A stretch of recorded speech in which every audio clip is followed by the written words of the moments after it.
Selamat malam. Pada 16 Februari 2023, Sambo CS resmi mengajukan banding atas putusan di pengadilan tingkat pertama di Pengadilan Negeri Jakarta Selatan. Kita ingat Sambo dihukum mati, Putri Chandrawati dihukum 20 tahun penjara, sementara Ricky Rizal dan Kuat Ma'ruf dihukum masing-masing 13 dan 15 tahun penjara. Tapi tidak berhenti sampai di situ. Jaksa penuntut umum pada keesokan harinya, 16 Februari 2023 juga mengajukan banding. Jadi pertanyaan, ini jaksa mengajukan banding untuk keberatan terhadap putusan pengadilan di hukuman yang mana? Atau apakah memang secara yuridis formal dimungkinkan bagi para jaksa untuk juga sama-sama mengajukan banding bersamaan dengan banding yang diajukan oleh tim pengacara para terdakwa? Kami akan ajak Anda untuk ngobrol dengan sejumlah narasumber untuk bicara mengenai ini. Termasuk bagaimana sih sebenarnya proses banding, karena Menko Polhukam Mahfud MD mengatakan kita juga perlu untuk mengawasi proses di tingkat banding dan juga tahapan upaya hukum berikutnya yang dilakukan oleh Ferdy Sambo CS. Anda menyaksikan obrolan malam. Saya Christian Bridge.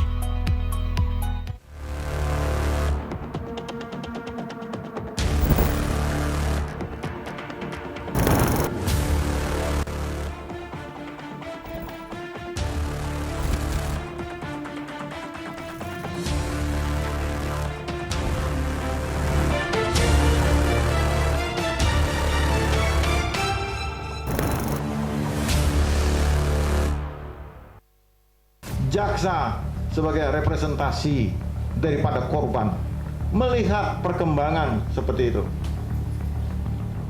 Kami salah satu pertimbangannya adalah untuk tidak melakukan upaya hukum banding dalam perkara ini. Karena bagi kami sudah terwujud keadilan substantif. Kejaksaan Agung sepakat tidak banding atas vonis Eliezer.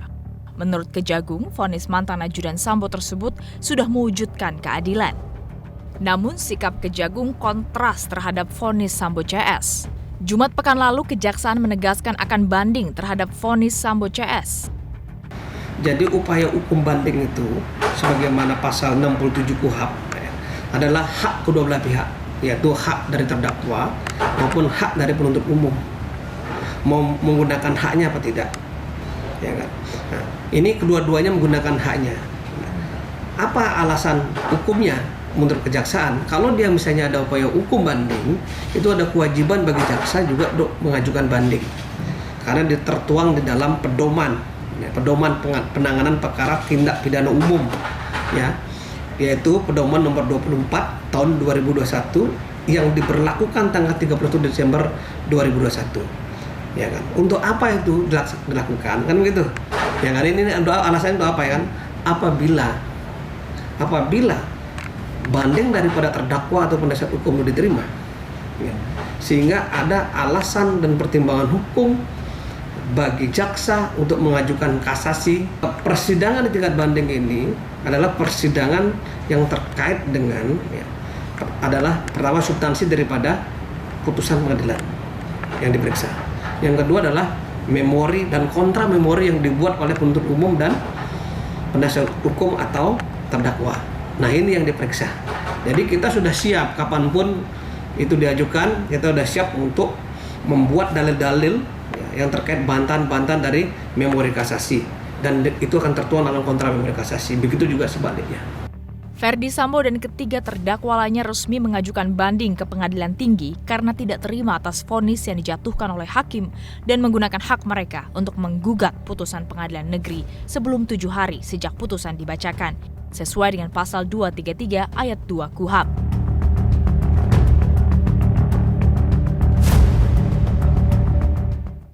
Ferdy Sambo CS mengajukan banding hanya beberapa hari, tidak sampai 1 pekan ya. Sebenarnya 1 pekan mereka waktu yang dimiliki untuk bisa mengajukan banding, tapi langsung mengajukan banding.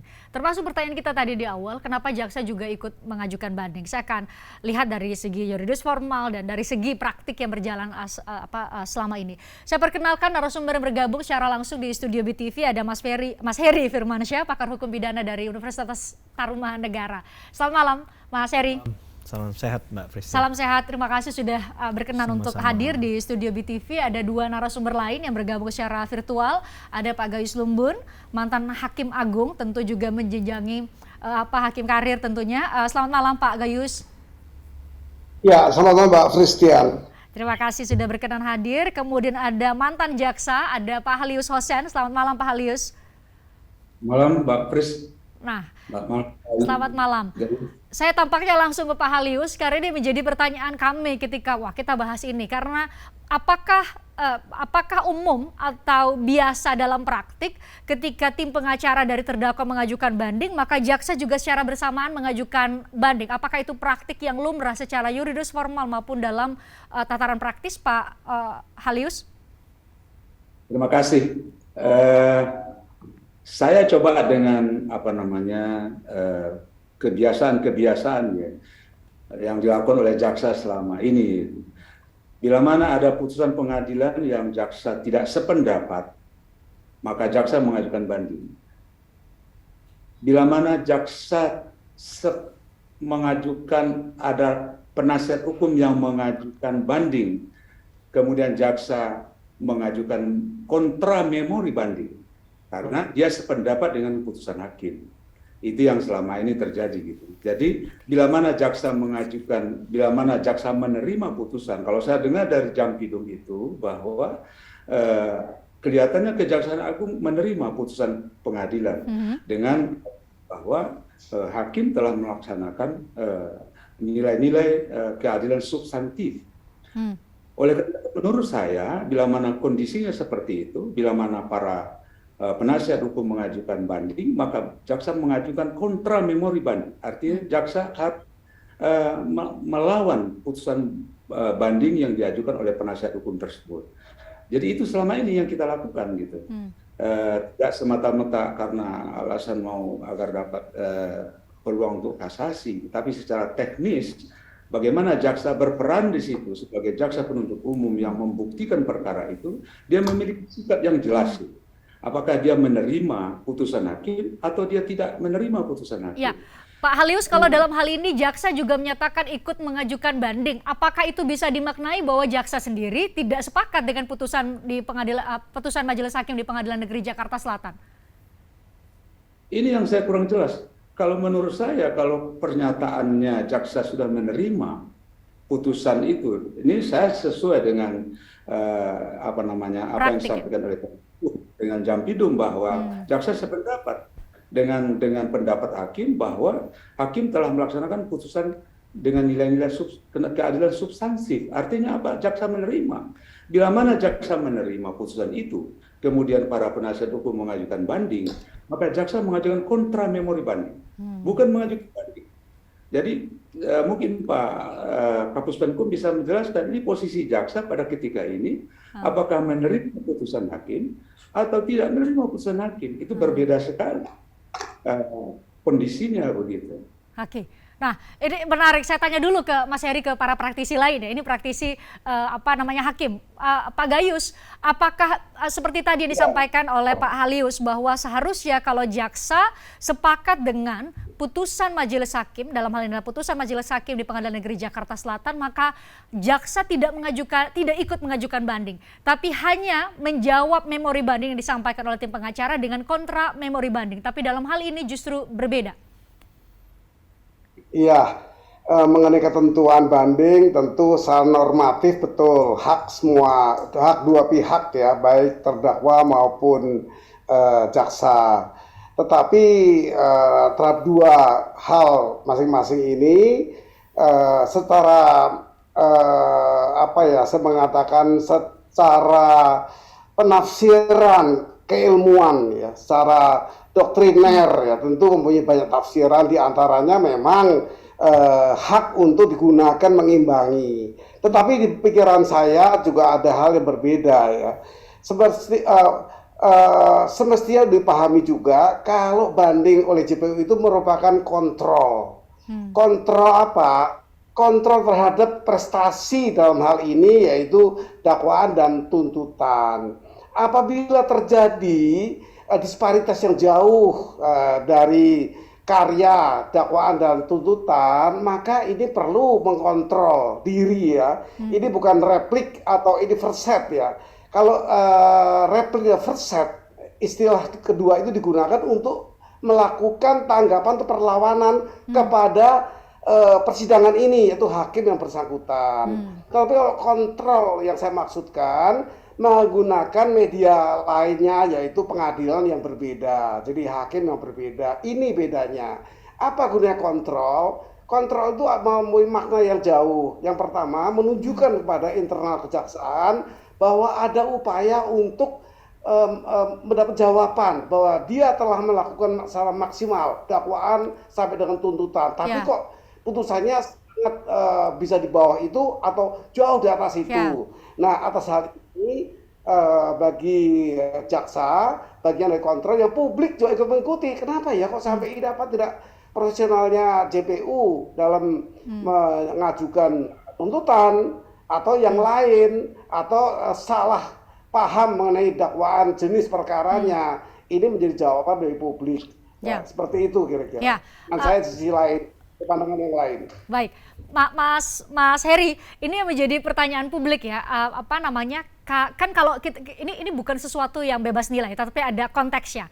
Kenapa menjadi pertanyaan? Karena putusan Pengadilan Negeri Jakarta Selatan, kalau memang dikontekskan bahwa banding yang hendak diajukan oleh jaksa itu adalah untuk mengontrol tuntutan dan juga dakwaannya, tetapi kan dalam hal ini putusan Majelis Hakim Pengadilan Negeri Jakarta Selatan malah jauh di atas dari tuntutan jaksa penuntut umum. Jadi pertanyaan publik ketika jaksa mengajukan banding, apakah dia keberatan sama putusan maksimal yang diberikan oleh Pengadilan Negeri Jakarta Selatan? Ya, tentu yang harus menjawab itu secara tegas dan lugas adalah teman-teman dari kejaksaan ya Mbak Fristian ya. Tapi dalam konteks ini bahwa normatifnya jaksa mengajukan banding itu kan biasanya kurang dari 2/3 tuntutan. Benar jadi logika Mbak Fristian tadi, kalau dia bahkan lebih di atasnya dari seumur hidup, kemudian jadi pidana mati di ancaman 340 KUHP maksimal, maka ini yang kemudian logikanya agak dipertanyakan di situ. Tapi dalam konteks, mungkin saya melihatnya begini, bahwa jaksa penuntut umum ini kan bicara tentang pengungkapan kebenaran material ya, maka dia seakan-akan punya tanggung jawab moral untuk menyampaikan hal tersebut, sehingga perlu untuk menyatakan banding juga dalam perkara ini. Kemudian ini bukan masalah bicara tentang berat ringannya pidananya, Mbak Fristian, apakah sudah terpenuhi atau tidak, tapi lebih jauh dari itu adalah bicara tentang apakah putusan yang diberikan itu secara pertimbangan dan putusan sudah tepat atau tidak. Nah, itu yang kemudian mungkin ingin dijelaskan di dalam bandingnya nanti. Jadi dalam konteks itu saya rasa apa yang dilakukan oleh teman-teman jaksa penuntut umum bisa dimengerti. Nah, tapi itu yang agak mengganggu tadi di awal yang kita sampaikan. Seharusnya kalau kurang dari 2/3 tuntutan, ya selayaknya harusnya tidak perlu untuk mengajukan banding tadi kan. Nah, saya tanya ke Pak Halius. Biasanya Pak Halius mungkin punya pengalaman buat kontra memori banding, dalam hal ini karena tim pengacara atau pihak terdakwa yang mengajukan banding, sama tentu punya pengalaman mengajukan banding sebagai jaksa. Jadi jaksa yang punya bandulnya. Anda mungkin bisa sampaikan, kalau saya jadi jaksa saya kebayang apa perbedaan berkas kontra memori banding yang saya siapkan untuk melawan memori banding disampaikan oleh tim pengacara para terdakwa dalam hal ini Sambo CS dengan berkas memori banding yang saya ajukan sebagai jaksa. Pak Halius mungkin bisa jelaskan. Secara normatif memang ya jaksa mengajukan banding bila mana jaksa tidak sependapat dengan putusan hakim yang mengajukan banding. Bisa saja berat ringannya hukumannya. Tadi dikatakan bahwa harus 2/3, dia di bawah 2/3 jaksa harus mengajukan banding. Tapi begini Mbak ya, saya melihat ada fenomena yang sungguh dahsyat berkembang dalam persidangan Sambo ini. Saya tidak salahkan bila mana jaksa sekarang mengatakan bahwa mereka setuju dengan pendapat hakim yang membawa nilai-nilai keadilan substansi. Kenapa demikian? Karena jaksa dalam membuat surat dakwaan semata-mata berdasarkan berita acara pemeriksaan. Semata-mata. Padahal bila mana kita lihat secara material bahwa bukti-bukti yang bisa dijadikan sebagai alat bukti untuk menghukum seseorang adalah apa yang ditemukan di pengadilan. Itu yang menjadi bukti. Jadi antara apa yang ditemukan jaksa di dalam berita acara pemeriksaan penyidik dengan fenomena yang berkembang di tengah-tengah peradilan ini, kelihatan bahwa yang muncul pada peradilan ini adalah keadilan-keadilan yang hakiki. Nah, ini tentu tidak bisa diabaikan oleh jaksa penuntut umum karena itu keadilan yang material. Semestinya yang hakikatnya seperti itu. Nah, saya tertarik dengan apa yang dikatakan oleh Jampidum. Jaksa melihat sependapat dengan hakim yang memutus perkara ini sesuai dengan keadilan substansi. Hanya saja memang ada perbedaan. Apakah jaksa tidak akan banding pada beberapa terdakwa saja dan pada terdakwa yang akan mengajukan banding saya tidak tahu persis. Tetapi secara praktek gitu ya, jaksa mengajukan banding bila mana tidak sependapat dengan putusan hakim. Bila mana tidak sependapat. Jaksa akan mengajukan kontra memori banding untuk melawan memori banding yang diajukan oleh penasihat hukum. Begitu sebiasanya selama ini gitu. Mungkin Pak Halius kita bisa coba untuk membuat ini lebih membumi bagi para pemirsa yang awam. Kita gunakan misalnya salah satu contoh putusan dari Majelis Hakim terhadap Verdi Sambo. Itu sudah sangat maksimal untuk pasal 340 untuk pembunuhan berencana. Artinya hukuman mati. Jadi ketika jaksa keberatan terhadap hukuman mati itu mau minta hukuman lebih maksimal dari hukuman mati yang mana lagi, Pak? Kalau misalnya jaksa kalau mengikuti logika bahwa banding itu adalah keberatan. Atau dalam hal ini jangan-jangan jaksa keberatan terhadap hukuman pidana mati itu dan meminta jauh di bawah dari atau justru di bawah dari hukuman maksimal di pasal 340. Bagaimana Pak Halius? Perbedaannya kan cuma gitu. Jaksa di dalam mengajukan tuntutannya melihat hal-hal yang meringankan. Hakim dalam memutus perkara tidak melihat satupun hal-hal yang meringankan yang dilakukan Verdi Sambo selama persidangan. Sehingga hakim bisa memutus maksimum hukuman mati. Itu perbedaan bagaimana cara melihat jaksa dalam membuktikan. Dia masih melihat adanya hal-hal yang meringankan yang dilakukan oleh Verdi Sambo. Dia minta maaf dan sebagainya dan sebagainya. Hakim tidak melihat itu, sehingga hakim maksimum dihukum mati. Gitu, Mbak. Apakah kemudian saya bisa juga menarik kesimpulan bahwa kalau memang jaksa, kita memang dengarkan ya di amar tuntutan jaksa bahwa masih ada hal yang meringankan misalnya dari, tidak ada hal yang meringankan juga menurut jaksa ya di surat tuntutan. Kalau memang seperti asumsi Pak Halius tadi bahwa ada hal yang meringankan menurut jaksa yang seharusnya menjadi pertimbangan hakim, terlepas dari kita dengarkan ya surat tuntutan tidak ada juga menurut jaksa hal yang meringankan untuk Verdi Sambo karena saya mengambil kasus Verdi Sambo. Tapi kemudian konsekuensi atau akibat hukumnya kan jelas Pak, pengurangan hukuman dari apa yang telah diputuskan oleh majelis hakim. Apakah kemudian, saya ulangi lagi tadi pertanyaannya, saya bisa mengambil kesimpulan untuk dan atas nama pemirsa bahwa jaksa keberatan terhadap putusan atau pidana maksimal yang diberikan oleh majelis hakim dan berharap pidana atau opsi pidana alternatif lain di pasal 340 Pak, misalnya seumur hidup sesuai dengan tuntutan jaksa atau hanya 20 tahun di pasal 340? Bisa saja terjadi begitu. Jaksa bersikukuh dengan pendapatnya bahwa ada hal-hal yang meringankan, tetapi itu kan pendapat jaksa. Padahal putusan adalah tergantung kepada keyakinan hakim, tidak tergantung kepada siapa-siapa. Bagaimana hakim menyimak sidang demi sidang, saksi demi saksi, alat bukti demi alat bukti, dan itu sepenuhnya diserahkan kepada keyakinan hakim. Nah, hakimlah yang berwenang untuk memutuskan bersalah atau tidak bersalah, dan itu tentu saja didasarkan kepada alat bukti, kepada para saksi dan sebagainya di persidangan. Namun tidak terikat kepada siapapun. Hakim bersumpah demi Allah Subhanahu Wa Taala itu. Jadi hakim bebas untuk memutuskan sesuai keyakinannya bahwa orang ini bersalah dan pantas dihukum untuk dihukum mati gitu. Itu.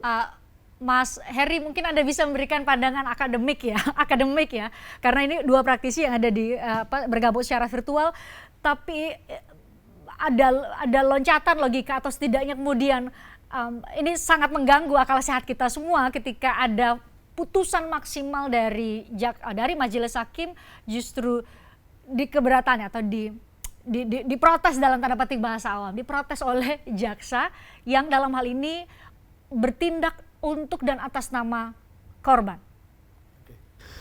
Logika sederhananya, kalau kurang dari 2/3 tuntutan, tadi kan kita sampaikan kan, maka hukum kebiasaan automatically kadang jaksa mengajukan banding. Kenapa Mbak Christian? Bahwa seakan-akan loh ya ini, seorang jaksa penuntut umum dalam perkara tersebut dianggap tidak berhasil atau gagal. Itu kan logikanya yang dibangun ya. Nah, Nah ini yang kemudian harus kita jelaskan bahwa apakah ini menjadi satu kendala atau persoalan bagi jaksa, jadi masalah buat jaksa. Ini yang jaksa yang bisa menjawab itu kan, karena bicara tentang keyakinan masing-masing punya. Tapi secara kasus yang sudah diselenggarakan dan diproses hukum dan sudah memperoleh putusan, ya layaknya kita maknai bahwa tidak ada yang salah dengan apa yang sudah dilakukan jaksa. Bahkan pandangan hakim itu melebihi dari hal itu. Tapi apakah itu dimaknai sebagai katakanlah dalam tanda petik ya esprit de corps yang lain, bahwa kok ini saya mintanya ini malah diputus yang berlebihan. Jangan-jangan yang dibaca nanti oleh orang lain yang melebih-lebihkan ini, yang tidak berkesimpulan sampai pada tahap pemikiran hakim adalah kami para jaksa. Ya, itu kan bayangan yang kita agak sulit untuk bisa menjelaskan secara logika akal sehat yang tadi dipakai oleh Mbak Christian kan. Karena hanya internal kejaksaan yang sebenarnya memahami akan hakikat dari mengapa melakukan tindakan ini. Tadi kita semua udah jelaskan. Kalau 2/3 tuntutan tadi kan logika dasarnya Pak Halius sederhananya. pun mantan jaksa mengatakan demikian. Iya, logika dasar sederhananya dianggap, mohon maaf tadi kan bahasa kita, tidak berhasil atau gagal. Sehingga itu yang memotivasi jaksa penuntut umum dalam setiap perkara yang menemui putusan yang mereka kurang dari 2/3 yang mereka tuntut, tentu akan mengajukan yang namanya banding. Nah, walaupun tadi hakikatnya di pasal 67 KUHP, equality before the law-nya, persamaan di muka hukum, cover both side-nya, jaksa penuntut umum punya hak untuk mengajukan banding dan juga penasihat hukum. Nah, kita bicara di lex generalisnya bicara begitu tuh. Nah, tapi di aturan teknis yang disebutkan oleh Pak Kapus Penkum menggunakan pedoman Jaksa Agung. Nah, itu kan tentunya sifatnya internal. Nah, ini yang jadi meskipun persoalan. sifatnya internal dan sudah ada aturan secara yuridis formal, kalau memang ada pasal itu atau pedoman itu yang mengatur, tetap saja kami malam ini mencoba mengangkat karena konteksnya tidak bebas nilai, tapi konteksnya adalah Verdi Sambo sudah dihukum maksimal dan dikeberatani oleh jaksa penuntut umum dalam hal ini. Pak Halius, saya ucapkan terima kasih Anda bergabung sampai paruh ini di obrolan malam. Terima kasih, semoga di lain waktu bisa bergabung sampai di paruh akhir. Saya selalu buat Anda, terima kasih sudah memberikan pencerahan. Saya harus jeda, usai jeda kami akan lanjutkan terkait dengan upaya jaksa bersamaan dengan upaya jaksa untuk mengajukan banding, bersamaan dengan upaya banding yang juga diajukan oleh tim pengacara Verdi Sambo CS. Sesaat lagi.